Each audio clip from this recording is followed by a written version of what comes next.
Alex, Yes. tell me how churches die.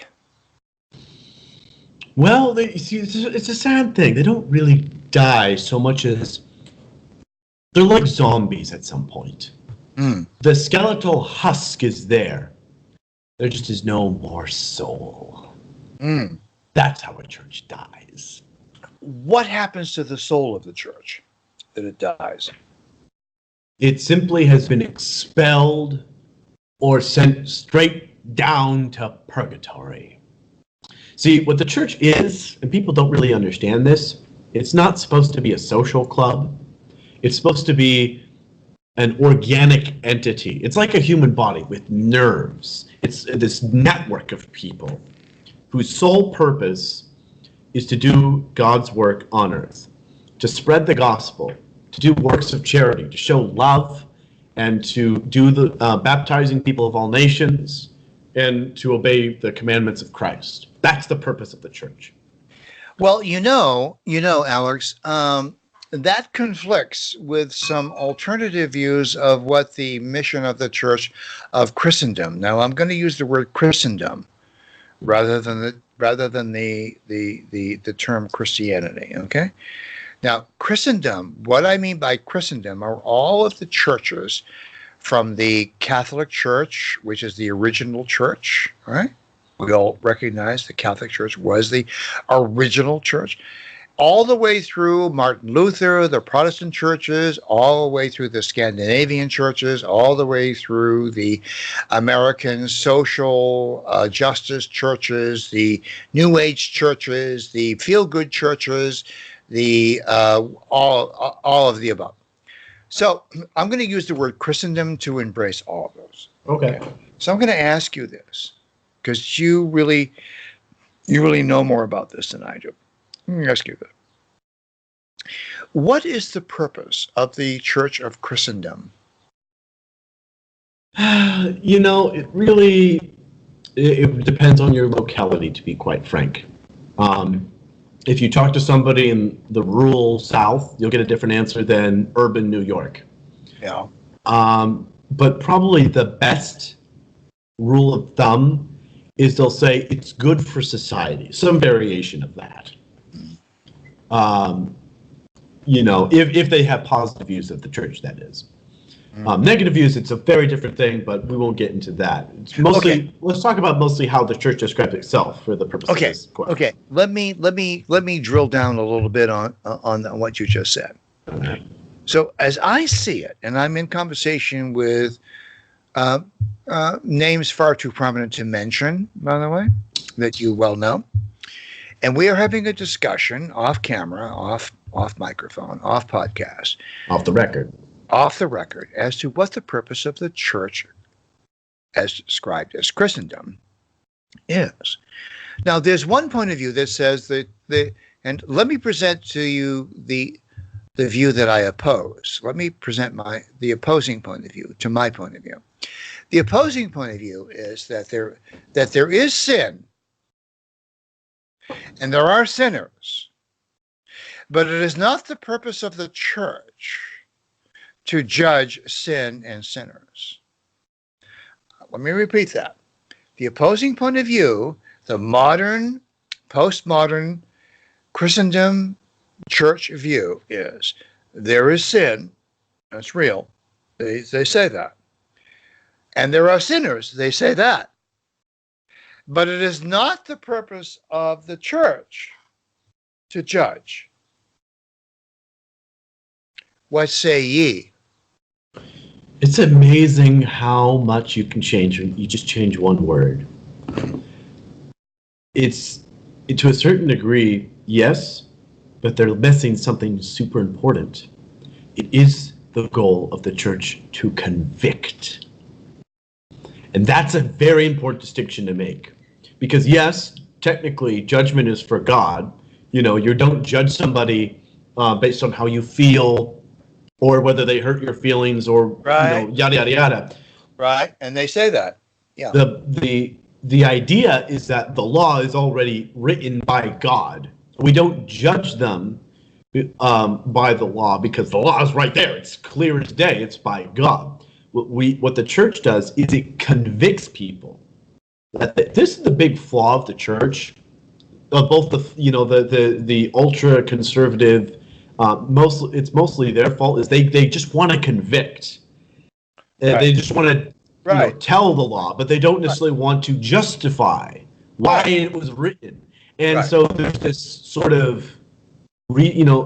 Christianity has this beautiful tradition of logic and rationality and analyzing reasonable arguments, but they've decided to ignore that and just pound the Bible on the table and say this is what it says. But they fail to explain why it says it.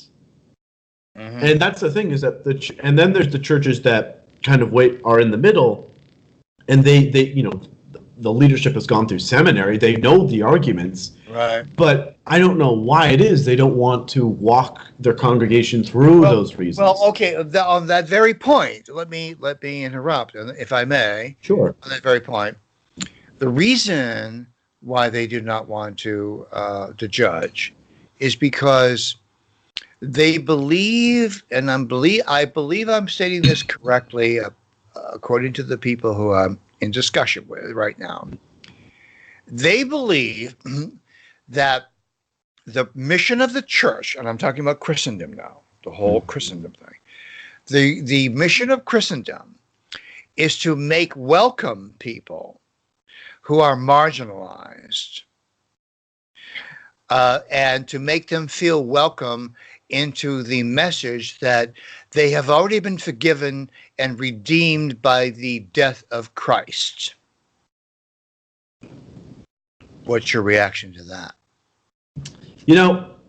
Somebody stumped me a while ago. It was a secular friend of mine. He said, I always thought that the goal of the church was to bring people together, to unify. Mm-hmm. And I think I stumbled around and gave him some, like, well, of course it does. Yeah, but I've been thinking over that for months and months, and it is supposed to unify people towards Christ. But by that very nature, you isolate people that refuse to be associated with Christ. Exactly. By that very nature, if you take a moral stance on anything, you isolate everyone else. You're divisive. You're divisive.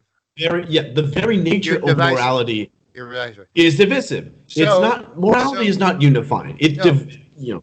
Right. So I'm in conversation with people whom I respect, by the way, greatly respect. You know who these people are. Greatly respect these people. They say that pointing out sin and pointing out morality is divisive and does not serve the purpose of the unifying church and the healing of the church and the welcoming of what they call marginalized individuals. Who isn't marginalized? Well, I know. I have tried to make the counter argument that that any claim to, whenever you put your flag down on morality, it is divisive by definition. It doesn't matter what moral stance you take. No, anyone. If I say that serial rape is immoral, if I plant my flag on that territory, there are some people who say to me, "Oh, you can't do that. That's divisive. You're excluding people who are serial rapists. You are pedophilia. That's now a thing. That's now a thing. We have human society has planted their flag on pedophilia is wrong. Now people are, oh no, how can you say that? They're so unaccepted. They're marginalized. The same is going to be true with pedophiles have rights too. They'll say things like pedophiles have rights too. Yeah. In any event, wow. This is the thing. I want to get to this point. Church, in my view, Alex, churches die, which is the subject of this podcast. Churches die whenever churches kowtow and acquiesce to the mere opinions of individual members of their church. So if, for instance, Colleen Sullivan wants to find a Catholic priest to absolve her from her fourth abortion because she's found a new boyfriend who's a stud, and this is what happens every day. This is very serious. Okay. This is what I'm talking about. What I'm talking about is that morality is divisive by definition. If the And there church are is to those be who moral, there if are the church those- is to be moral. Yeah, there are those who say that the church has no business being moral. They What? Yeah, no, they say the church has no business being judgmental. You cannot judge. Yeah. Even Pope Francis on some airplane trip he took, he said, commenting upon homosexuality, he said, "Who am I to judge?" And this was taken worldwide as a great eureka, a great eureka. Oh, Well, you see, this is amazing. But you see, the Who thing am I is, to judge? he's half right, though. Is that yes? The whole point is that humans should not be judging. The whole point, though, is that God is judging. The whole reason why we talk about the good news in the gospel is because if you don't, the whole point of the Bible is if you don't get your act together, you will be judged by God.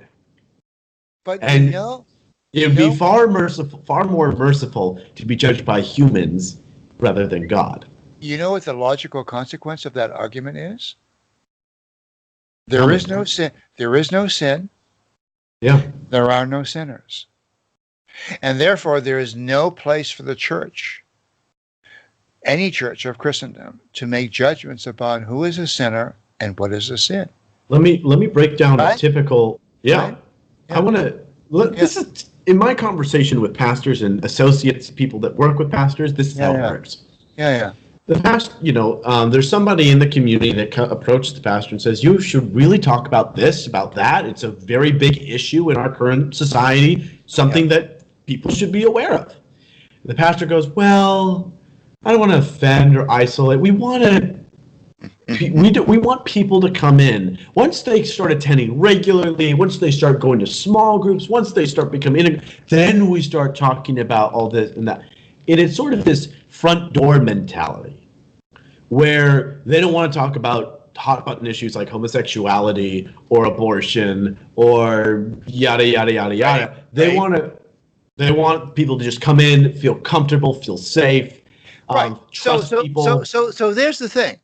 I asked the people in my debate, what's the real purpose of a church?